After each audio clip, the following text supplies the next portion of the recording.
Hello and welcome once again to Talking Pictures Podcast. I'm your host David and joined with me as always my co-host Brian. Brian, Merry Christmas. Merry Christmas, David. I was wondering when this would happen. We have an episode releasing on Christmas Day, so that is this one. So Merry Christmas to you at home.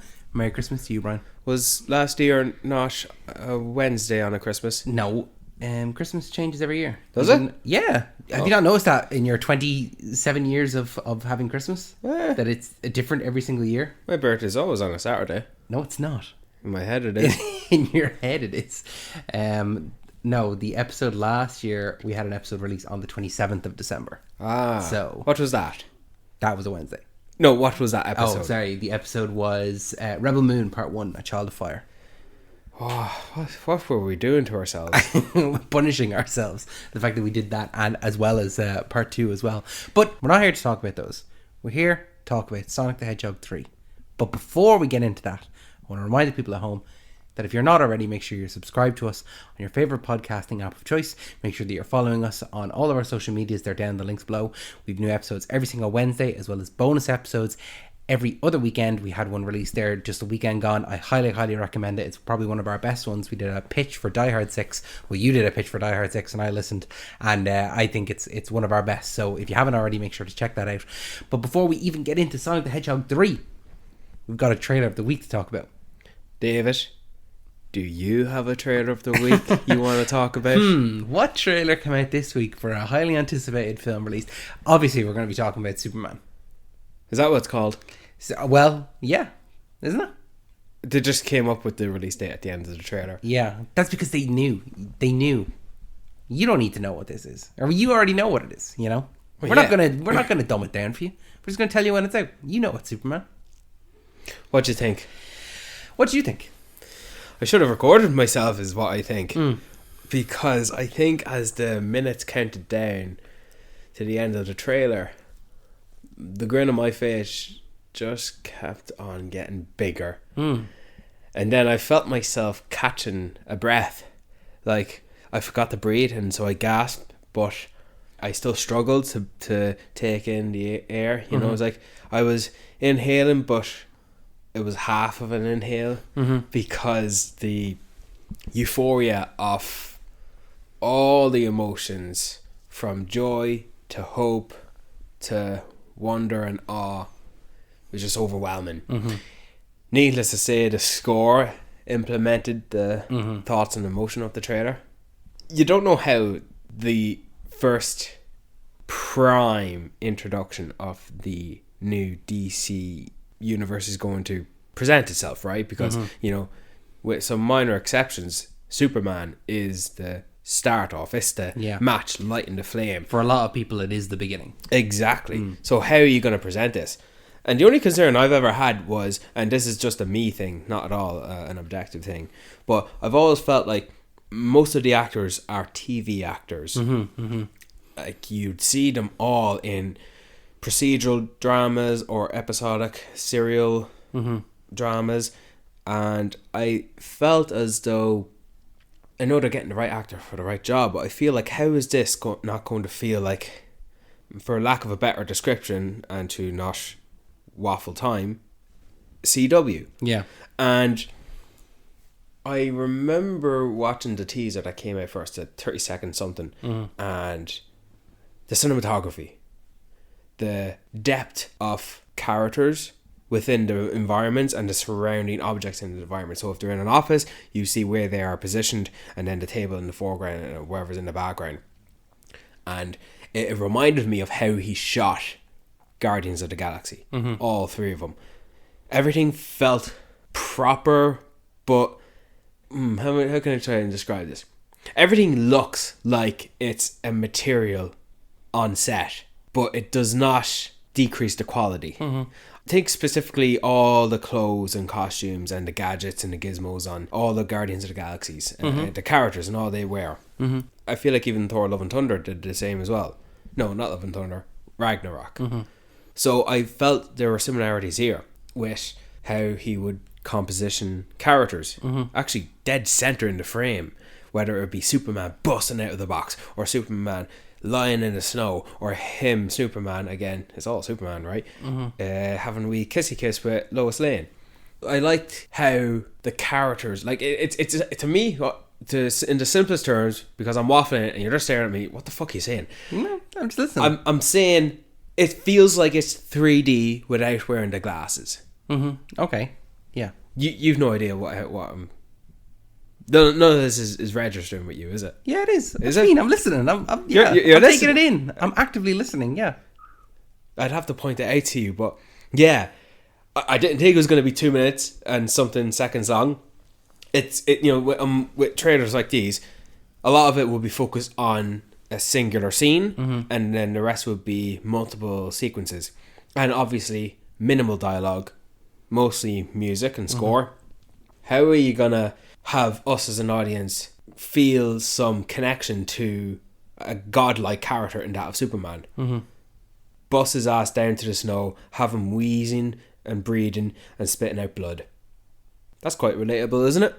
Yeah? Yeah. No clue how he ended up there. Who in this movie is capable of beating his ass down to that? It seems like he's left the fight. It's not mid-fight. Yes. It's he's left the fight, and that's his stay afterwards. And then you get some minimal flashes of him as Clark Kent running through the city, and you can see obviously differences between him and Superman. Clark Kent is a real, if he's holding a bunch of stuff in his arms, like he'll flinch into himself, He's real. He's like an introvert, He's He's what you'd expect Clark Kent to be. a nerd. He's got glasses, so that makes you a nerd. And with the major hair going on top, like I saw that in a set photo and I didn't actually like that, regardless of how necessary it is to differentiate the appearance from Clark Kent to Superman, because Superman, he's supposed to look cool, but as Clark Kent, he's supposed to look dorky. But I should have reminded myself, it's James Gunn. James Gunn can do whatever the hell he wants, and he'll make it cool. David, I'm waffling here, man. I'm just listening. You're listening. All right, I'll keep talking then. We all knew he was in this movie for whatever capacity, but when Superman started to whistle, and you see in the distance the slushing of the snow just exploding from the surface as something was oncoming towards him in the distance. Like, what is that, a train or something? Is it a sandworm but in the snow? What I like about it is that the shot of that lingers for a few seconds. You try and you're and you can see a little bit. You're like, what is that? You can see something there.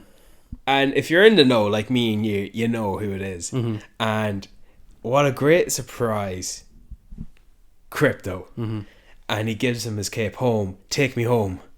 And then he chomps on the cape, and then bam, music kicking in. The electric guitar of the John Williams Superman theme. Obviously rendered.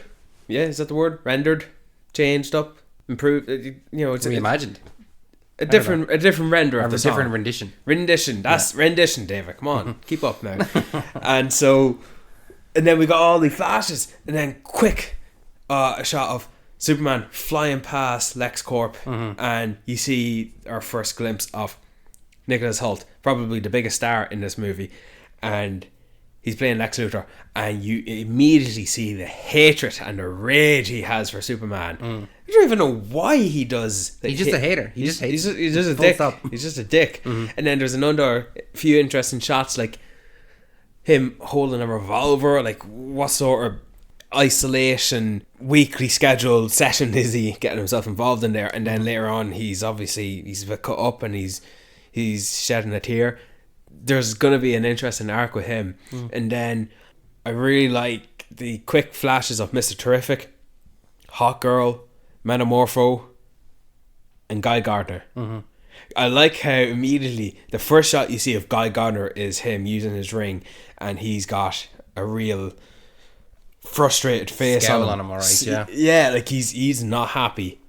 I think I'm really looking forward to seeing Nathan Fillion play Guy Gardner in this, because he's the type of guy who's going to come in and lecture Superman on how to be a superhero, and he's just going to be a dick about it, even though he's still a superhero. He's not a villain.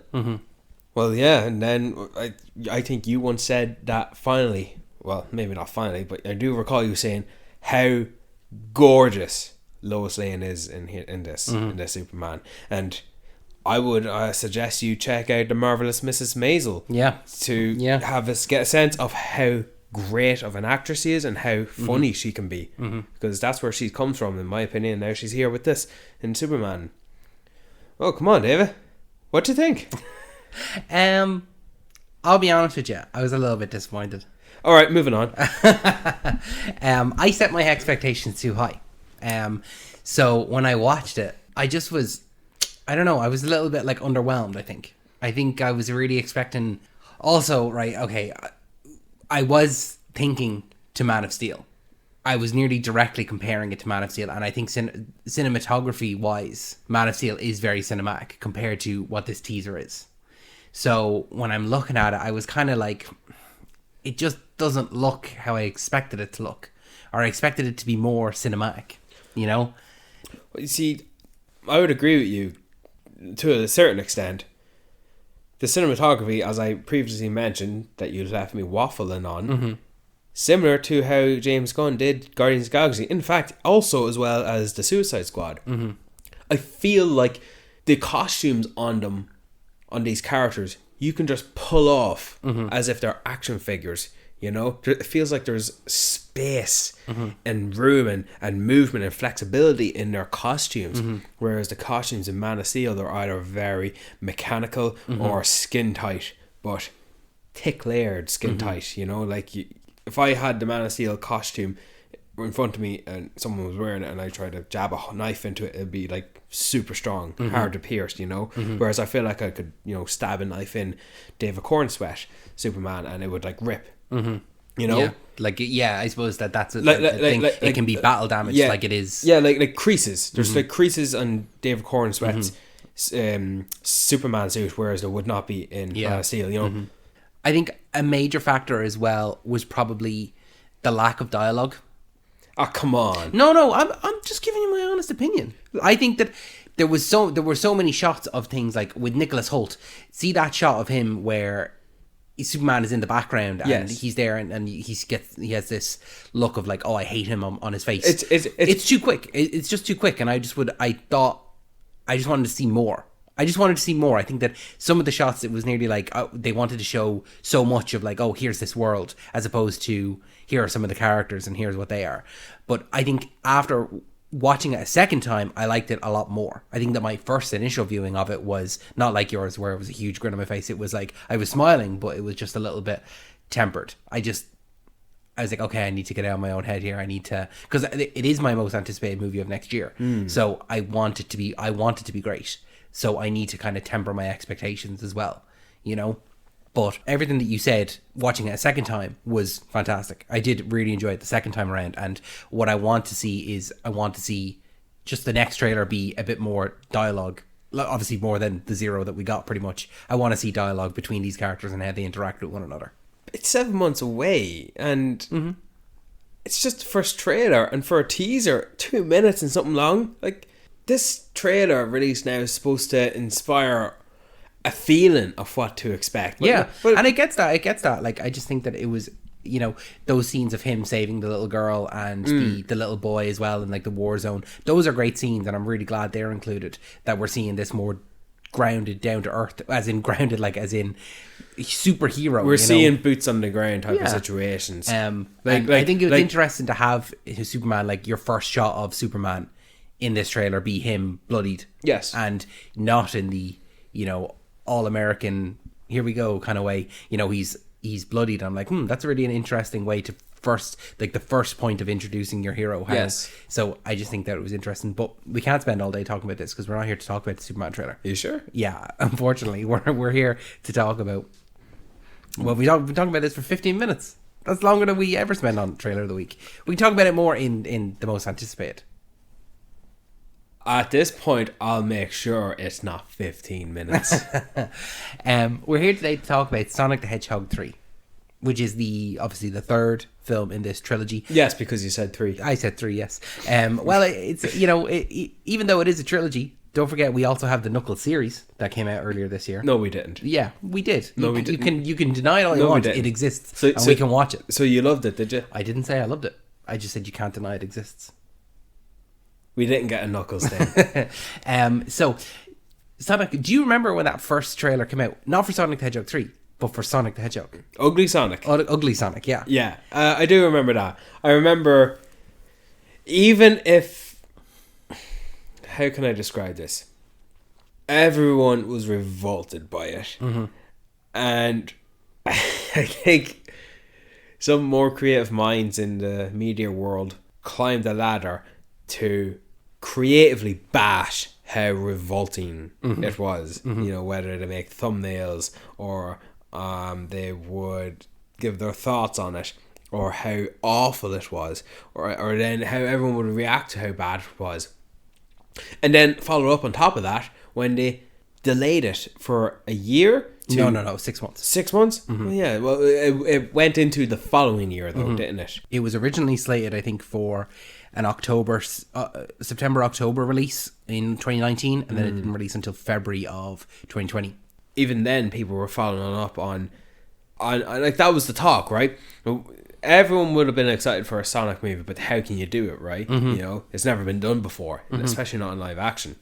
How? Because you can't really just transfer it like in animation. If they were making an animated Sonic movie, well then you have your reference to pull from. Just like how the Mario movie did, they pulled references from the actual game animations, as opposed to doing a live action Mario movie. We already got that, and we know how wrong that is. So challenging times with doing a live action Sonic.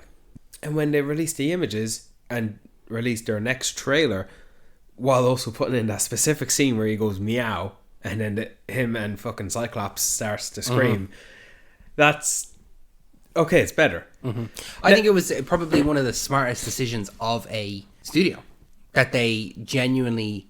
It could be two ways. Okay, it could be, firstly, they took on the criticism and they went, okay, we're getting this much criticism and the movie hasn't even released yet. Yeah, we need to do something about this. And they forked up the money and they said, no, let's do it more accurate. Or, and this is my like conspiracy theory, like, you know, your tinfoil hat, I think that they intentionally released that trailer. They never actually had a version of the film that was with Ugly Sonic. I think that they specifically made that trailer and were like, okay, no, but we're actually making the movie properly, like how it was released, and we're going to do this for the marketing, and we're going to have all eyes on us, and then we're going to oh no, we're actually going to push it back. And it was always the plan to never release it in that September slate and do it in February. Funny thing you're saying that, because as you said, conspiracy theory, I thought you were going one way, but then you didn't actually mention what I was expecting you to say. That yes, it was their plan to create a depiction of how they would make Sonic look in live action, and that's Ugly Sonic. They all knew, the creators and the studio, that this would be perceived so hatefully that the next better version that they would create, which they may or may not have already been in the process of, would be such an improvement that it makes that improvement near perfect, like comparison, like an angel coming down from heaven, because it's being compared to Ugly Sonic, as opposed to if they had just released it initially and then people would compare it to the game or something like that, and then they'd it's still not good enough for them. So because they set the barrier of how Sonic looked so low with Ugly Sonic, they were able to climb tenfold, way more higher than they were because of that hate. You know, unify the audience to hate it, and then get them all to come together and agree, yeah, that's much better.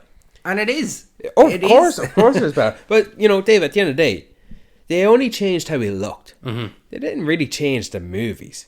The movie, that's the thing. They literally just made the movie the same, but, you know, change the model. Yeah, like the skeleton in the animation, you know, when you do animation designs, like the skeleton you create, the humanoid figure, all the same, you know. I do feel like he's shorter than Ugly Sonic, though. I think so. I think by design he is a bit shorter, all right. Yeah, but I think like that's just my conspiracy theory of like, do you know they always intended. Do you know what it feels like? It feels like that Ugly Sonic was made from the Michael Bay team. Yeah, something like that. And this is a realistic Sonic if he Exactly. was really made in real life. Yeah, because or like, do you see those like any of the AI generated like The Simpsons in real life, or Yeah, Family yeah, Guy yeah. in real life? This Yes. is Sonic, but yeah, if he was real. So before we give you the actual good stuff, but I think it's important to remember that as a time, because like I said, right, it's a conspiracy. That's my little, like, tinfoil hat. Like, that might not have been the case. They very easily could have said, no, fuck yous, this is the movie we made. It could have been that ugly Sonic. It could have been the older version. They released that movie, and then we wouldn't be here talking about Sonic the Hedgehog 3. Like, I really do genuinely think that the character design is a lot of what makes the film. well, it's watchable, isn't it? They're cute, and they're Yeah, you enjoy watching it. You look like Sonic is a good character to look at, and I think he's a cool character to look at as well, And even if they had made the film initially at that old one, that movie ends with Tails' introduction, and you kind of nearly go, what the fuck would a Tails look like if it was still in this vein? Because as you go into that roster of characters in that Sonic world, they are that cutesy look, they are that cartoonish look. So even Sonic looking ugly, like, okay, what are the others going to look like? Because you can't just have Sonic look like how he was in that original trailer and all the other characters look like how they do in, what they actually look like in these movies. So I just don't think that if they had continued down that path, you wouldn't be on the third film, with a fourth film announced already. Oh yeah, absolutely. So I will give them praise for that they made the right decision in whether it was intentional to make that ugly version and then go back on it, or if they really did take on the criticism from the audience and then change it by consequence. So I have to give them the praise for going and making that change. I wonder if it's another comparison, but in an opposite effect, where all the Disney princesses since Tangled, that they, instead of making them all cute and Disneyfied, they actually made them look realistic, and then that's actually not what we would want as an audience. We want our Disney princesses and characters to be it's all a fine Disneyfied, it's a fine line, I think, to walk, because if I was to make a direct comparison, right, where it worked out in the studio's favor, it worked out in the studio's favor for Sonic, but where it didn't work out in the studio's favor might be Star Wars, with that change from episode 8 and then with episode 9 just completely kind of scrubbing over everything that was. And it's like, no, we're going to course correct. Fans didn't like that. Oh, you're talking about like story-wise as opposed to character design. Yeah, yes. I'm just talking about like criticism from the audience. Yeah, you're taking that on board. You're talking about essentially studio reactions and trying to pivot to go with what the loudmouth audiences are craving. Yeah, Disney made a major mistake. They should have stood the course that with what Rian Johnson had said. Yeah, but yeah, exactly. But so we're here now with Sonic the Hedgehog 3. I think a great factor that they do in all of these films is that we have a major character, that being like the first one, Sonic, and then we're introduced to Tails right at the very end, and then we've got the Tails and Knuckles movie, and then we get at the end an introduction to Shadow right at the very end. He's the teaser, and then so this one now is obviously the introduction of Shadow the Hedgehog. Yes, I would say. Oh yeah, let's get into it. Yeah, at the end of who was introduced. Oh yeah, we can talk about it here now. So we know obviously Sonic the Hedgehog 4, and before we get into this now, obviously spoilers, but Sonic the Hedgehog 4 has been announced, and clearly they knew that before the film was even released, because this film ends with an introduction to Metal Sonic and Amy Rose, isn't it? Amy Rose, I believe. What is she? What animal is she? I don't know. You don't know? No. She's pink. I don't think they're all animals. There are all animals. What is Amy? I'm going to look that up now as we talk. But it is interesting. It's a nice formula that I'd actually want them to never do away with themselves. Yeah, I'm perfectly happy doing it. Yeah, because each movie has, as you said, Sonic 1 has Sonic in it, and it ends with Tails being introduced. Sonic 2... Oh, she's a pink hedgehog. So she's a hedgehog. Right. And Sonic 2... introduces Shadow at the end of it, but Knuckles was introduced as if not Sonic was introduced in his first movie, like a pivotal character in that second one. And now we have the three of those with the recent introduction of Shadow from the previous movie, all in the movie. So now we've got up to 4 characters in the third movie, and at the end of it we're introduced to 2 more characters in the post-credit scenes. 2 Metal Sonic, but Metal Sonic was real passive because he just appeared as a copy and paste animated design, you know. Like, so obviously it's none of those were the actual soul embodiment, singular thinking mind. Yeah, in that of just Metal kind of Sonic. drones. I suppose, Yeah, drones. Like Metal Sonic is behind the scenes pulling it. I would rather see the green hedgehog or the silver hedgehog as opposed to Metal Sonic. You know, because with doing Metal Sonic, it feels just too similar to doing Shadow. Yeah, I suppose. Yeah, that's a good point. All right, I think Metal Sonic is. It's just evil Sonic, but yeah, that's what Shadow is. No, Shadow's not an evil Sonic at all. I think he can appear like that. He can appear to just be an evil version of Sonic, but he's not. He's a complex, dramatic character. But what I think that the right way that they went about it was the fact that at the end of the first one we were introduced to Tails, so introduced to an ally, and then in this one, at the end of 2, we're introduced to Shadow. So an antagonist. Yes. And then in this one we get both. We get an antagonist and an ally. Yeah, I didn't even think about that. We're talking way too much in the post-credit scenes. Like, I know, for such a small part of it, yeah. But it took them long enough to actually introduce a female character in the roster, isn't it? I think the reason that they did both was because of the fact that Shadow, by the end of this movie, isn't, you know, a member of Team Sonic. He's still active. He's still part of the world. Yes. But he's not going to be at the house with Cyclops and Year One, you know. Yeah, and I actually like that they stuck with that path. Because that's not who Shadow is. You know, the other 3 are. Yeah. Sonic, Tails and Knuckles are like that, and Amy would be part of that. Yeah. Kind of that grouping. But Shadow wouldn't be. Shadow is very much a secret agent, hedgehog, whatever, you know. He was there at first. He was there before anyone else. He's the oldest. So we both predicted Keanu Reeves, did we? Or we both suggested, yeah, it'd be great. I think, yeah, if you go back and listen to our most anticipated episode for the 2024, I think one of us, I don't remember who, but one of us said, oh, what about Keanu Reeves for the voice? And then lo and behold, there you go, Keanu Reeves voicing him. Did you find that it distracting to have Keanu Reeves? Like, because obviously I think Idris Elba, I don't think of Idris Elba when I hear Knuckles. I think out of all of them, now it's a given, because if you know how popular the actor is, it's more easier to remember them. So to start with Sonic, voiced by Ben Schwartz, I've no clue who Ben Schwartz is outside of Sonic. No clue. He may as well voice him from the games, but he doesn't, does he? No, he doesn't. Who the hell is he? He's an actor. He was on like Parks and Recreation. He's a comedian. Like, I'd know him from some stuff. I think honestly, he's arguably the best casted character in the whole franchise. Arguably. It's just the charisma and the childlike nature and the confidence and the bragginess that you hear in his voice. He portrays him in such a way that he could be a child, or he could be a teenager. Yeah. Like he plays him but well. And I like how they did the best thing they could have done in this franchise, in that of casting Colleen Shaughnessy, is that how you pronounce her name? Who voices Tails, because she voices Tails in the games. Yeah, that was great. When Tails came on screen and I recognised the voice, I was like, oh, that is like the actual Tails. So I'm glad that we got some carryover from the game. Yeah, probably who is probably out of the 4 characters introduced so far the least interesting one. I think it climbs a few steps on that ladder.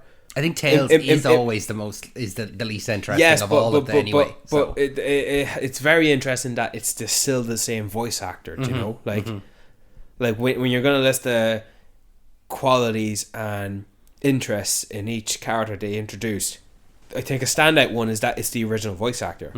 You know, it's great to say that they have a A-lister, popular, easily recognized actor from Hollywood that have voicing, you know, because that's what we're depicting there, right? Who's going to voice the next character? Tails is the only one that's voiced by the original, and I think that's a great positive. It's a strong positive. It's an addition, absolutely, yeah. But what you said about Knuckles, voiced by Idris Elba, I do remember at least a day where I thought, oh, did they cast Jason Momoa as Knuckles?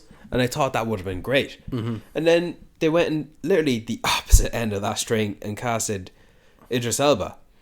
And it was a little daunting, because we all know how Idris Elba sounds like. So, okay, but of course I was on board. Idris Elba, class. and I was won over by the trailer. And he was the best thing in the Knuckles thing, but it was still an awful show. But for anyone that didn't see it, Knuckles, it's a show called Knuckles, but Knuckles is barely in it. There's one episode he's not in. There's another 2 episodes he's not in, and one of them's the finale. Yeah. Yeah. It's a shame. That character that is Wade in this Whipple? movie, Wade Yeah. Whipple, the one that's holding the Master Emerald, it's Yeah. about him. It's a show about him and his family. Yeah. Which, like, is fine, but No, it's not fine. no, I think it's fine if they were to do that. Yeah. But not in a show called Knuckles. Carrie L is in that show as well. I completely forgot that. That's how bad that show is. That I forgot. But yeah, notwithstanding the fact that we know Idris Elba is voicing Knuckles and Keanu Reeves is voicing Shadow, when I watch Knuckles, I am never reminded that that is Idris Elba. No, me neither. Yeah. He just disappears into it. Yes. And I think that's backed up by the fact that out of all of them, Knuckles is my favourite. I think Knuckles was always my favourite because, you know, the colour red contrasted to the colour blue. It always felt like Knuckles was the second in charge to Sonic. Like, it always felt like Sonic was the perfect embodiment of the protagonist, whereas Knuckles was the mean, bully, sidekick, but always have your back type of thing, you know? Yeah. Like that's how I always viewed Knuckles. And Well, that's the case, you know, like, that he is introduced as an antagonist first. Yeah. But then he comes around and he is, you know, a protagonist. exactly. And I like the little jokes here. Like, the standout jokes, right, is the friendly ghost, because they're all walking through the dark tunnel, and I hope there are no ghosts in here. I can't even do an Idris Elba voice impression. But who was it that says, "Yeah, you actually are afraid of ghosts"? And then it cuts to movie night at the household, and they're watching Casper the Friendly Ghost, and Casper screams, and Knuckles goes, "Ah!" And then Casper screams again, and then cuts back to the wide shot of the 3 of them sitting on the couch, and Knuckles is holding both Sonic and Tails' hands, and he goes, "Ah!" again, while he clenches both their hands, and the 2 of them are going, "Let go, let go, let go, let go," while he's still going, shitting himself. I really like that. I liked it. I like the joke because Knuckles is introduced as the hulking brood, he's like Drax. Yeah, he can't be scared. And now he's afraid of a ghost, like something that's not real. I think you missed out on the funniest part of that joke when they cut back to the real world, present day, when Knuckles goes, "That film was ridiculous. Ghosts can't be friendly." There's no such thing as a friendly ghost. There's no such thing as a friendly ghost. And then even followed up again, he's on his own, and he just faces off into the darkness, and then there's Shadow, and he goes, "Boo!" And then he screams again. What I don't really appreciate is how they just job Knuckles to Shadow.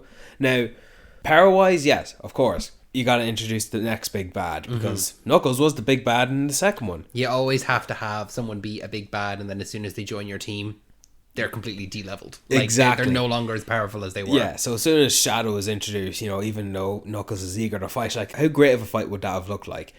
Knuckles versus Shadow immediately takes Knuckles out. And, okay, fair enough. Shadow has near teleportation powers. But then after that, he's just, he goes boo and he goes scream, and then he's tied up in the next scene, and then everything after that, Knuckles is, he's just a more wizened big brother, isn't he? Yeah. He's saving them from getting sucked into the black hole, and Knuckles was left to decide the safeguard of the Emerald, and when Sonic was demanding Knuckles to hand it over, Knuckles was, he's being the big brother with the authority to say, no, we can never touch it. You get that harkening back to them being enemies in that second film. Yeah. So, and I like how Sonic he's powering up, and so is Knuckles. And me personally feel like for every 4 fights they have, Knuckles wins 3 of those. Like, he's just stronger. But then he takes the higher ground and he says, "I'm not destroying our friendship for the sake of this, even if you're willing to do it." And so he just gives up the emerald, and I wonder who he gave it to. Flipping Wade Whipple. And one scene is one scene too many with that guy. You're really anti-Wade, are you? Yeah. So I was expecting to be in like the doghouse at their house. the dog. I thought it was going to be the dog. So yeah. did I. But yeah, Knuckles was my favorite, and the jokes was great. Like I actually had a fear that going into number 3, he was just going to be sidelined nearly completely. Yeah, he is. I think in that third act. I think very much so. But yeah. that's him and Tails. But who saves Sonic and Tails? True. Yeah. Who saves them? Mm-hmm. Knuckles does. Knuckles does. Yeah. Yeah. I even like seeing Tails and Knuckles like together. Like they two work together quite easily as the brute and the brains. And Knuckles throws Tails out the spaceship. Give him a fastball special. Yeah. Exactly, and to rescue Sonic. But and poor old Tails couldn't even save Sonic. But in comes Big Brother Knuckles to save them. And yeah, like he's the wise one, isn't he? He's the bigger one, and it's I don't know. I just like him, and it's Idris Elba as well. What about you? Where are you at on that? Yeah, I think all three of them, they disappear into their voices. But I think with Shadow, with Keanu Reeves, I very much the entire time felt like it was Keanu Reeves, because I think a lot of the time it was nearly like beyond some of the initial scenes with Shadow. Like when he says you're a colourful bunch. Yeah, I like. When he says that, I feel like I know it's Keanu Reeves, but I can feel him disappearing into the role of Shadow. Because he doesn't have much dialogue either, doesn't he? No, I think, see, it's like, it's after the kind of motorcycle chase, and after he kind of joins up with Gerald Robotnik. Yeah, that after that, he is very much just a sideline character with one-liners. And there's not very many like dialogue pieces with him. And so because of that, every time he does speak, I'm like, oh, Keanu Reeves. Yeah. I can hear Keanu Reeves as opposed to him slipping away into dialogue scenes. You know, for the marketable highlight Sonic character villain in that of Shadow, you know, he's introduced as the big bad, never mind any Robotnik. For a character who even has his own scenes on his own, you're right. He does feel somewhat sidelined, not just in appearance, but also in voice as well. Until he's necessary, you know? Because that final exactly, right, yeah. Because whenever Jim Carrey as Dr. Robotnik is introduced, and then Professor Robotnik, Gerald, who we all thought was supposed to be the father, but apparently he's the grandfather. Is that in the lore? Or yeah. Is he the father in the lore, or is he grandfather? I think he's grandfather, yeah. I'm pretty sure. I was informed he was father. To Robotnik? Yes. Well, I'll be honest with you, I'm not as familiar with my Sonic lore as you might think. That's alright. Well, as soon as they're introduced, they're the scene stealers. They're the movie stealers. Like, I know Jim Carrey's billing name in this franchise. Yeah, and I think that's he is the billing name, and I think that it's important to also remember, right, the fact that it's Idris Elba and Keanu Reeves, both also Hollywood A-listers. Like, and they're lending their voices to a Sonic the Hedgehog film, you know, and so much so that even in that Knuckles series, as much as we didn't like it, it's still Idris Elba in those scenes with Knuckles. Now maybe that was a day in the boot for him, but he's still returning for that, you know. He's lending his voice, which kind of nearly in a way puts a little stamp of quality on these movies in themselves, that these big name actors are playing these roles. Like, paycheck. Let's not forget, you know, Keanu Reeves has been offered a role in the MCU 3 different times, and he hasn't taken it. Now, I don't know what characters they were, but you know, that is something that they want, is Keanu Reeves in the MCU, and he's not doing it. But here he is appearing in Sonic the Hedgehog, also making appearances in stuff like the SpongeBob movie, you know. So even though he's an A-list actor, he does things that he wants to do, and that being the Sonic movie. And I don't think that he would do it unless he actually thought it was good. And it's just like a stamp of approval. I'm sure you know that it's public knowledge that Keanu Reeves did a lot of research into finding the voice of Shadow, even though it's just the same voice. You know, it's his John Wick. It is just his voice. It's his John Wick voice. But I think it's nice for fans to hear that passion he has. Like, and honestly, this movie concludes in a way that I could genuinely see a Shadow the Hedgehog movie. Yeah, absolutely. Spin-off, yeah. I think one of the most interesting aspects of Shadow, and it's not even explored in this movie, is, and this is now my own history of it, like I would probably know Shadow the best from the 06 game and Sonic Heroes, just to put it in reference for anyone listening probably who don't give a shit. But one of the interesting aspects I always found about Shadow is that he loses his memory. and that he's actually he doesn't know. So he like stumbles upon a room where there's a load of clones of Shadow, clones of himself, but he doesn't know if he's the original or if he is a clone of the original Shadow. He has no memories, and he's trying to figure them out. And like that in itself could be a very interesting aspect of Shadow, of what if he lost his memories and now he's on a hunt to try and find them out. You know, what happened.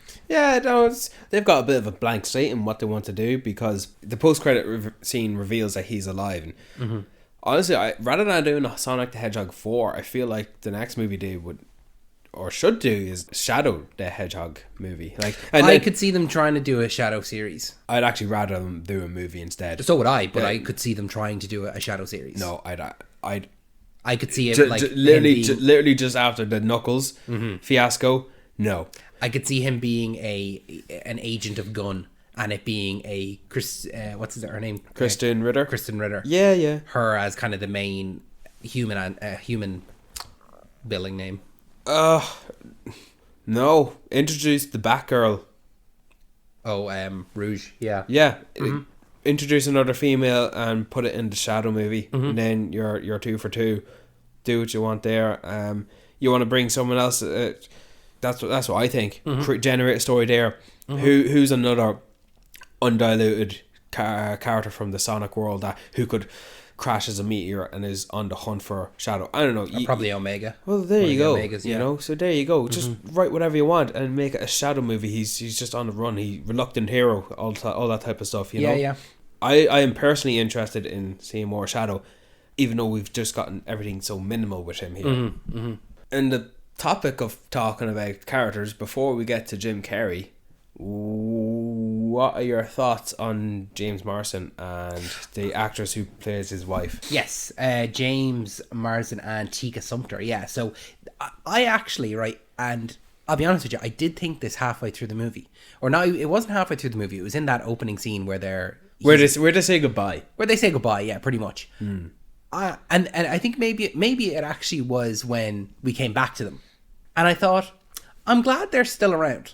I'm glad that there is a consistency within this world, of that we haven't just forgotten these characters, that, they're introducing the first one as we needed a surrogate for the audience, but that they're still there, you know. And that's kind of nearly why I actually didn't mind the scene with Wade Whipple as well, because I just like knowing that there is a consistency amongst this world that they're creating. Yeah. And so I appreciate the consistency. Trust me, I do. I'm happy to have them there. I'm glad they showed up. I'm glad they're a part of the adventure, and they're trying to make use of them. Because they very easily could have just said goodbye to them at the start and then had them in at the end. Oh yeah. But it's the fact that we leave them, they do their own adventure with just the CGI characters, and then we come back and then we reintroduce them back into it. Yeah. And then James Marsden's character is kind of the inciting incident for Sonic to kind of go rogue in a way. Yeah. You know, to really kind of to go look for revenge, and that's when he learns the lesson, I suppose. What is Gold Sonic? Like Supersonic. Yeah. Huh, duh. It is obvious that as part of these sequels you've got the first one out of the bag, you've done the hard work, you even went bold by not introducing Dr. Robotnik as he is by the third movie. You know? We'll talk about that when we talk about Jim Carrey, I think, But you've done the hard work, you've introduced it, you force a human character first of all, which, great choice, James Marsden. I like James Marsden. Of course, absolutely. Yeah. I wouldn't rather anyone else other than him. But now, even I've only seen the second one once, but same. I actually only seen it in the cinema. But I'm willing to bet that this movie doubles down on his lack of inclusion in the overall plot, and I have a fear when number 4 comes around, they could just easily not be in it. And I wouldn't like that. I don't think. I think I do like them being there. And I wouldn't like it either. Even though all the characters from Sonic World, the CGI characters, the only other human in this franchise that I feel belongs in their category and not the human characters, not the humans that were written for these movies specifically, is Robotnik.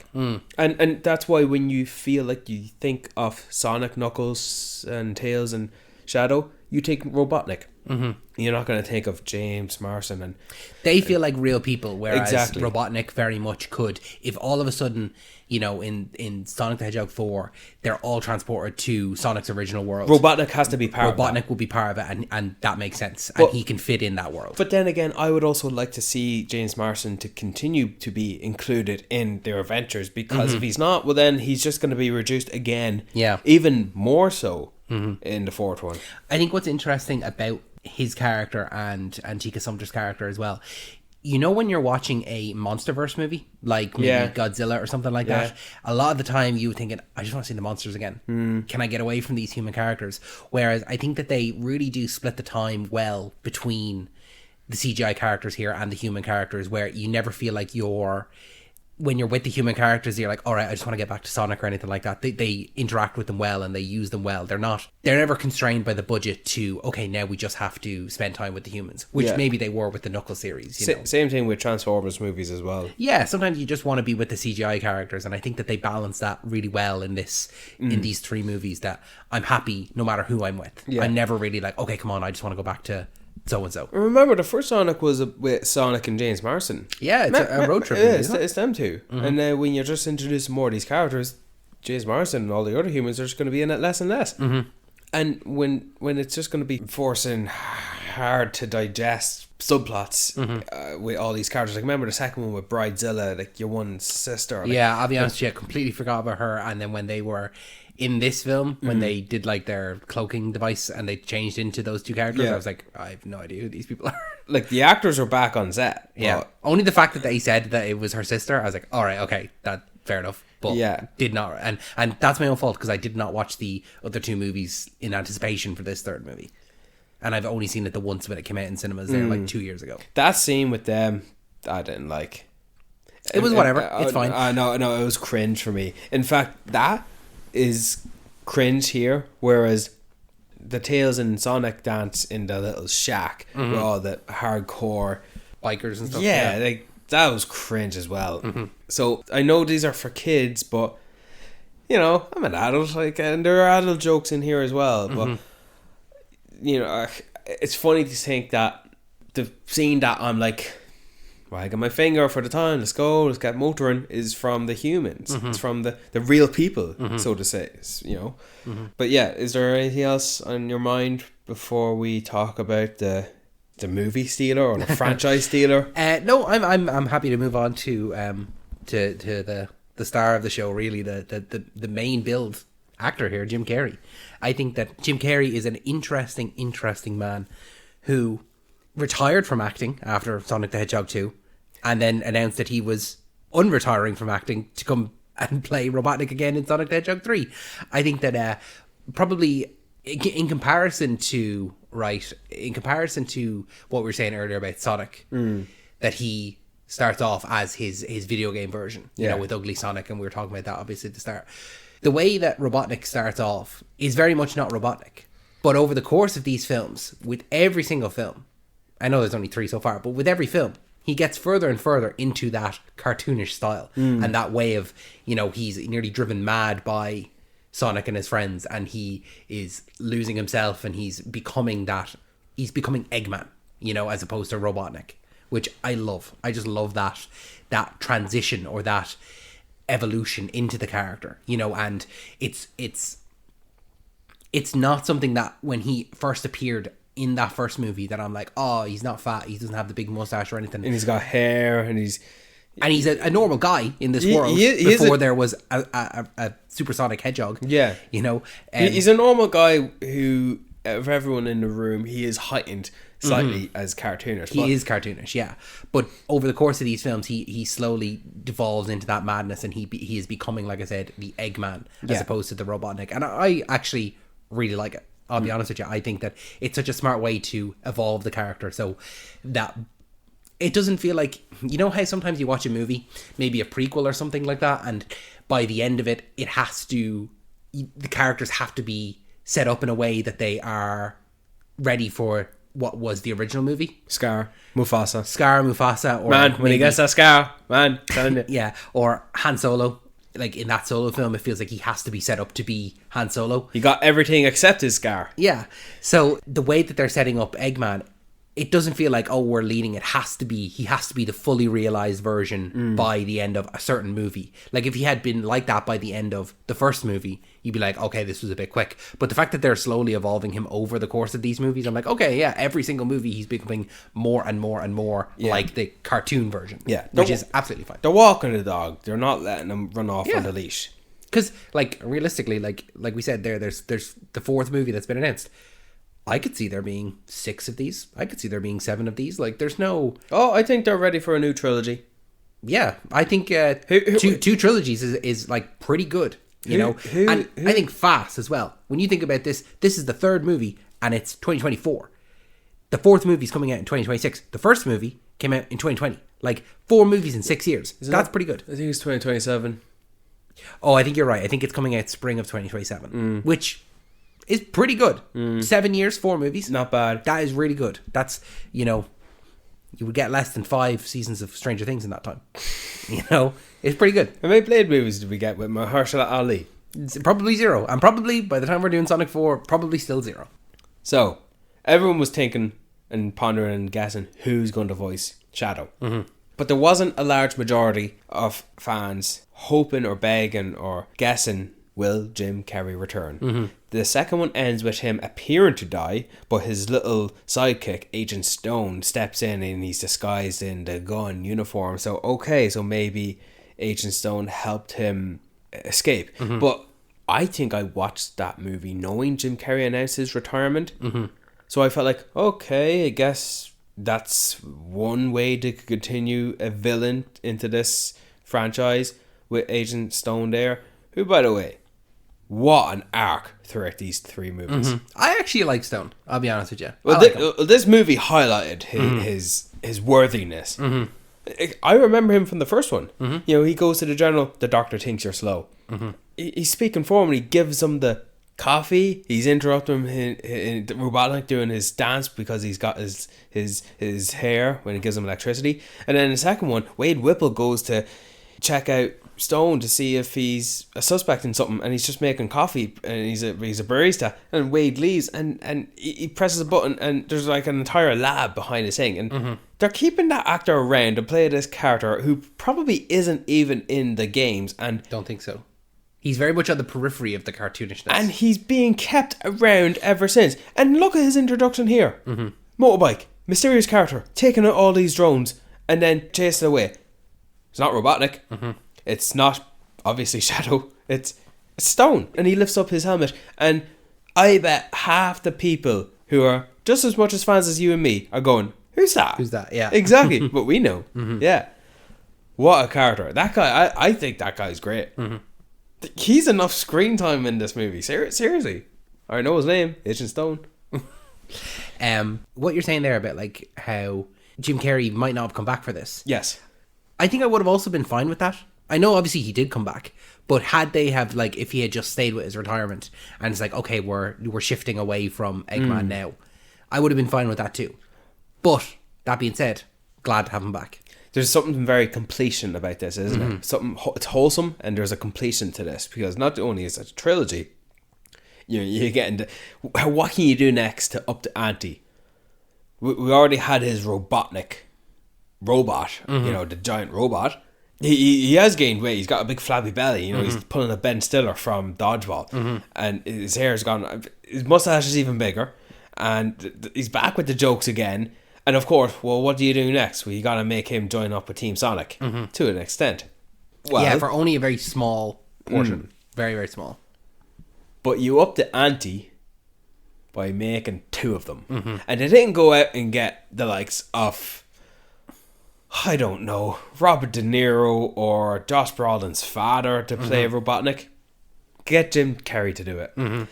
And when Gerald Robotnik appeared in the trailer, I never once went, that is class, or that is so cool, or that is so creative. I just took it as it was. I knew it was Jim Carrey. I'm so used to the same actor playing 2 different characters on screen. Never mind 2 actors playing the same type of character on screen, whether they're twins or clones or time travel is used. No, two different characters just by relative, and they're obviously different from optics. I think that contributes to this being one of my favorite, if not probably the highest ranking or the best on-screen depiction of the same actor playing two different characters. Yeah, and acting against themselves. Yeah, I think this is a biscuit taker on this one. Tom Hardy in Legend, when he plays the Craze, Jim Carrey did it better. What's another one? Ezra Miller in The Flash, Jim Carrey did it better. What's another one? I think no one can top the original in that of Lindsay Lohan in The Parent Trap. Yeah, that's all film. No, nothing digital about that. But yeah, the two of them even facing up together, it's like we're the same actor playing the same character, and they both look at the screen. I wasn't ready for that fourth wall break, but I took it all the same. And then it can't it is going back and forth. Like the introduction of him, I think, for me, I'll be honest, it got a little bit.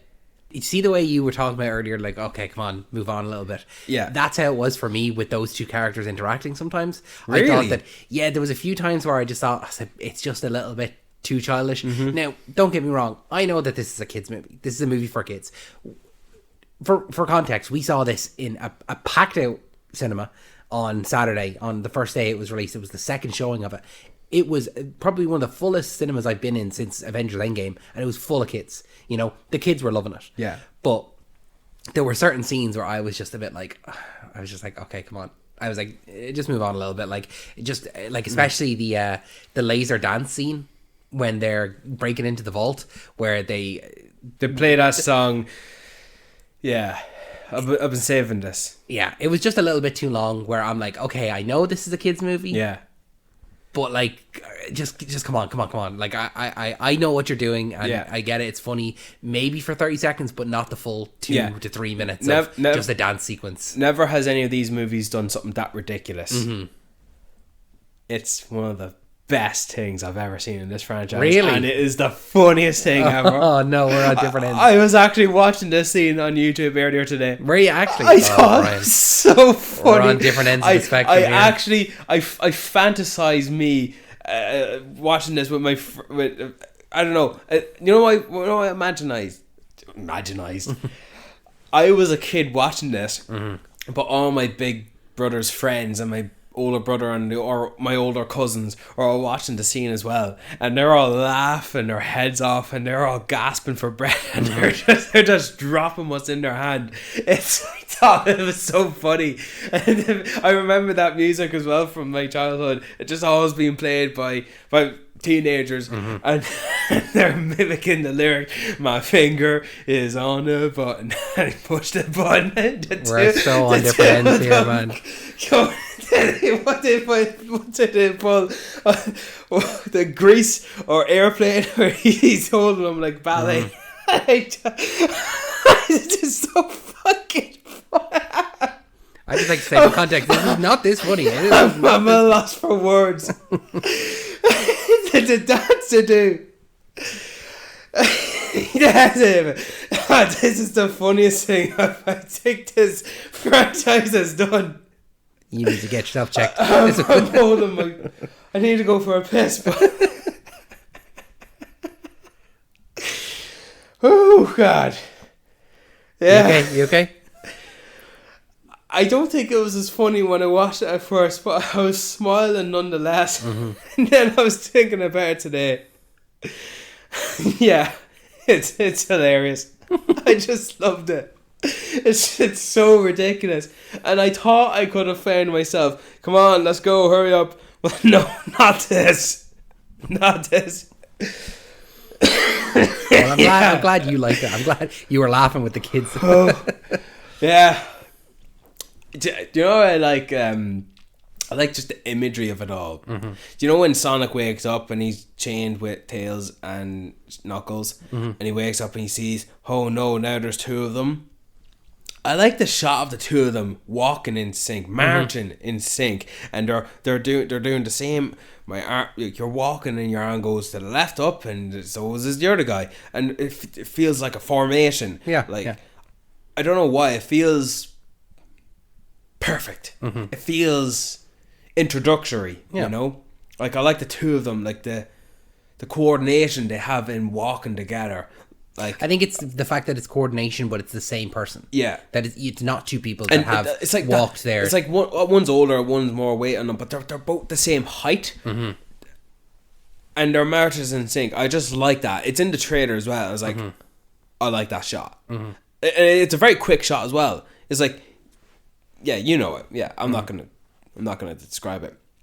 But speaking of mature jokes, when Christian Ritter walks in and everyone's being held to the ground or lifted into the air into the gravity room, Gerald goes, "Oh, I know, a woman in the military." That's one for the adults and one for the kids to discover later on in life. And then, or the one where Tom's wife, Maddie, I think her name is. I assume that's her name, Maddie. But I think. yeah, that she changes into Kristen Ritter, and she's like, "Oh, did it work?" And James Martin's like, "Yeah, it did."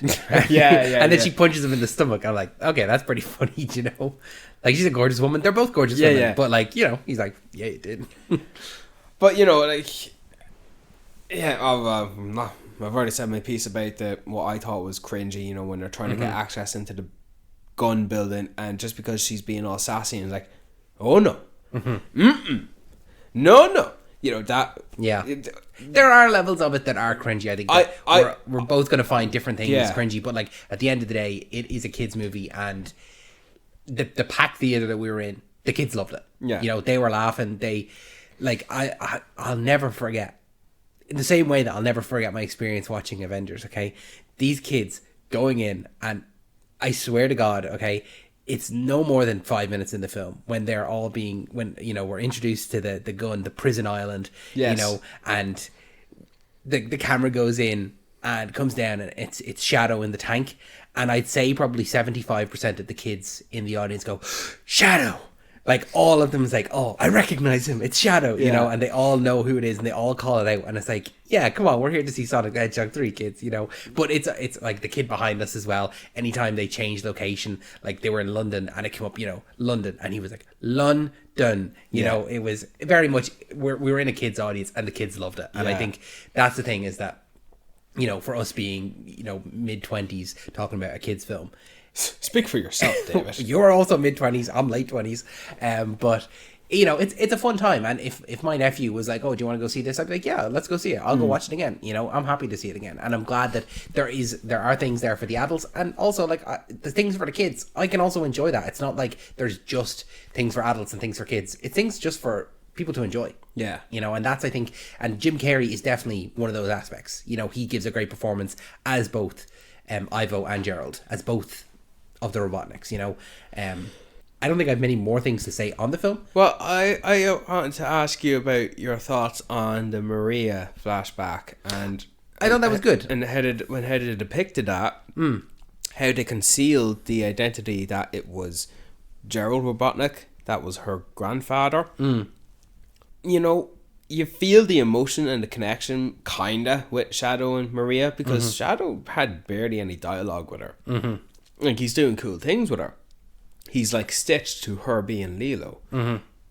And when they're trying to escape the facility, and in comes Granddad to get them out, Maria dies. I think maybe in that whole sequence, I would have maybe liked a younger Maria to start with, and then by the end of it all, have it be the Maria that we had throughout the whole thing, just to show a bit more passage of time. Because their whole interactions, because we get it mostly through montage and not dialogue, we don't know how long. Like, that could have been 2 weeks, that could have been 6 months. Whereas if it had been two different actresses to play different stages, we would know, okay, there's been a build-up of a relationship here. So you want to see a younger girl die? No, I want to see a younger girl to start with, and then by the end of it, be the Maria, the actress that we had playing her. We don't condone violence against children? No, definitely not. But obviously Shadow was sad, but we see that Gerald was sad as well. And we see that Gerald's plan is to destroy Earth, including himself. And he goes to Ivo Robotnik and, sorry Ivo, but you're no Maria. And Stone tried to warn Robotnik of Gerald not being all truthful about his Grandmaster Evil plan and the ridiculousness of it all. Like Robotnik wants to rule the world, but well, if it's either going to be destroyed or save it, he's going to go choose to save it. Now, before we get into that aspect, I would have liked to seen the addressing of who are Maria's parents and the acknowledgement that Ivo and Maria have the same grandfather. Does that make them siblings? Yeah, or are they cousins? Yeah. I don't think I needed that much detail into it, to be honest. I'm just a little confused on it, because who is Maria to Robotnik? I think they're cousins. I think they would be cousins. But then, who are the parents? It's like they just pass it off as like, I never had any family. I don't need any family. I only have me and myself and I. Okay. I just think they passed that up a little bit when it wasn't, fulfilling. And I thought they passed off the trauma and depression and hurt and pain that Gerald was in. Yeah, because I know what you're going to say. Yeah. Okay, destroying the world and all that, but he really loved his granddaughter. We didn't see that much of that though. Like him saying that. Well, we only get the one interaction with them when she's died, and he's got tears in his eyes, but every other interaction with that is in the present day. Like we don't see him at all in the past, other than that one sequence where she dies. Yeah. So. And maybe a scene or two in the present day with him mourning over Maria, or maybe him and Shadow talking about her. And that's not one for the kids. That's one for the adults to get connected to. Because it is like, even though it's a kid's film, like realistically, they do kill a child in it, and that's Shadow and Gerald Robotnik's motivation. Yeah. Is her death. That's the inciting incident for both of them. I like the little fight Gerald and Robotnik have with each other. What was it? Set up, defense. And an actual fence is set up. It's funny, and then he gets the little mantis claws, and a lot of it is goofy for kids, but like it ups the ante, isn't it? And I mean, it's different than what we've had in the previous two films of having Robotnik versus Sonic. Yeah, because Sonic is fighting Shadow. So it's just something different. It's a little bit goofy. It is for the kids, I think. Yeah. But I'm not going to hold it against that because of what kind of a movie it is. But they killed Gerald and they killed that character. Like that character dies. Like, does Robotnik die, or is he saved? I can't remember. He sacrificed himself. Yeah, Robotnik died. Yeah, but did he? Because we thought that in the second film. No, that film. And that ending and that scene and that shot was made to be open-ended. Yes, this time, yeah. Shadow, he's had his come to Jesus moment. He's seen the way, thanks to Sonic, and Shadow and Robotnik, the villains of this movie essentially, are the ones that save the day, and they sacrifice themselves. And Shadow does his thing, and Robotnik is trying to set up the fence thing, which, as an actor, is just on a green screen stage, just going, as he waves his hand out. Obviously, you can't know that because we're a podcast, but he directs his message to Agent Stone, and he gives a heartfelt goodbye, right? That's I'm lost for words now because I had a great laugh with that dance. But, when the music is trying to get all emotional, they're doing here what they didn't do in the second one. Giving him a goodbye. Giving him a sacrificial goodbye and a noble end to the character. I kind of felt that. Like, I really felt that. And yeah, it's done humorously, and, it's one for the kids, and the kids aren't really going to think about it, but yeah, Robotnik died. And I don't think he did. No? So I think they give it the sacrificial ending, but like, I don't think so. So you think Jim Carrey's going to be back in number 4? Maybe not in number 4. Maybe they'll give him a break for a bit, but I think we'll see him again. I kind of hope. I kind of hope we don't. I kind of hope that's it. Because It'd be nice to know that there are consequences, but I just don't think they would let go. I think that Jim Carrey, like you said, he's the show stealer. I don't think they're going to give him up. a bomb exploded in a spaceship in space. He's dead. Okay. Okay, well, let's bookmark this. And when the next 2 movies come out, we'll see. We'll just put a pin in it. We'll put a pin in it. And for now, we'll say, you're right.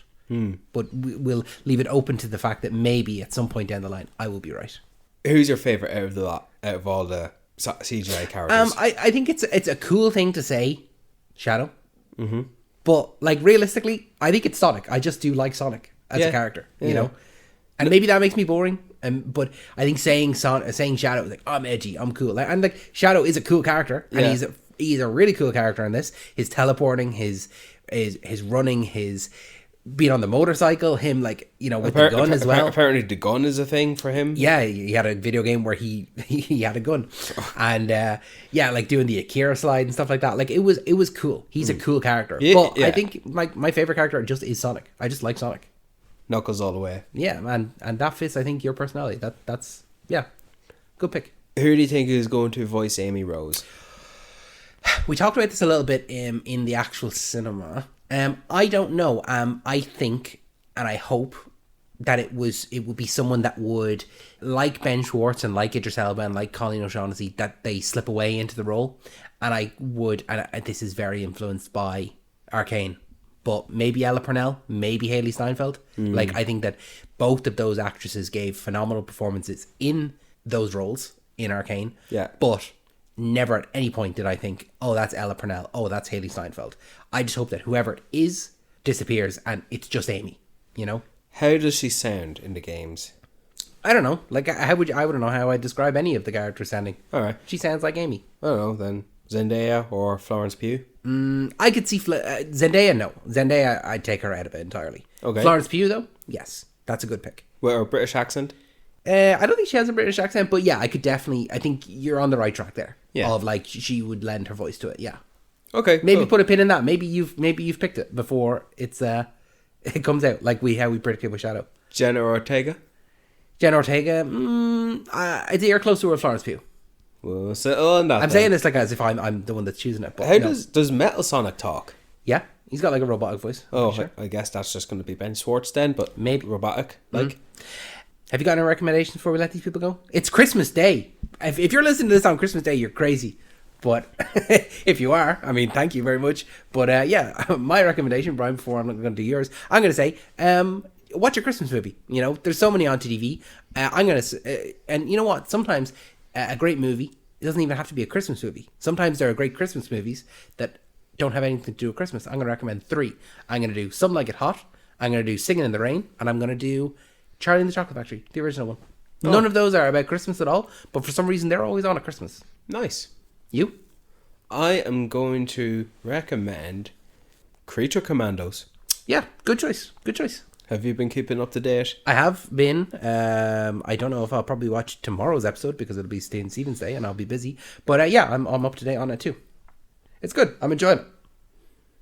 Should we record our debate on where we stand on the canon of... I don't think I have the energy to do that. Yeah, maybe. maybe at a future time. But yeah, Creature Commandos. It's actually really good. I'm liking it. Yeah. So give it a watch. Brian, thank you so much for joining me for this episode of Talking Pictures Podcast. Thank you so much for listening. If you're listening to this on Christmas Day, you're crazy. What are you doing? Go back to your family, open some presents, eat some food. But no, thank you so much for listening to this episode. Brian, if you can believe it, this is actually our last episode of the year as well because of the way this falls. So we will see you in the new year for what we're doing, our most anticipated films next week. So we're going to be looking ahead into 2025. And then we're going to have, like I said, bonus episodes every other weekend, as well as those regularly scheduled episodes every Wednesday. We're going to have our most anticipated films next week. And then our next bonus episode is going to be on some New Year's resolutions that we are doing for how we watch our films. So make sure to check in for that. Make sure you're subscribed. Make sure that you are liking all of our stuff. Make sure that you have, you know the drill. Brian, any final words before I let these people go? Looking forward to the next movie we're going to be chatting about. Oh, Nosferatu, is it? Yeah, go watch that SpongeBob episode. Yeah. It's a prequel to it. Thanks, Brian. Merry Christmas.